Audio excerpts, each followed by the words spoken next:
ও মা গো, কি মুখ! এটা বাচ্চা না চৌবাচ্চা? এর তো ঝগড়ায় পিএইচডি করা আছে দেখছি।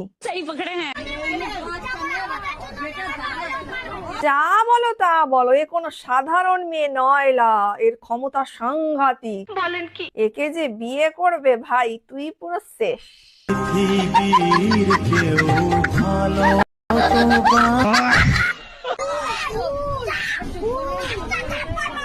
রে বাবা, এই সময় একটা চড়ের দরকার ছিল।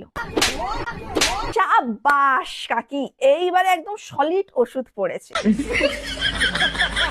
যত যাই হোক, পরের বাচ্চা মারা ঠিক নয়, কথাটা ঠিকই, কিন্তু এই চড়টা যদি ওর বাপ মা আগে থেকে দিয়ে রাখতো, তাহলে আর পাবলিকের কাছে আজকে খেতে হতো না। ঠিক বলেছো দিদি ভাই।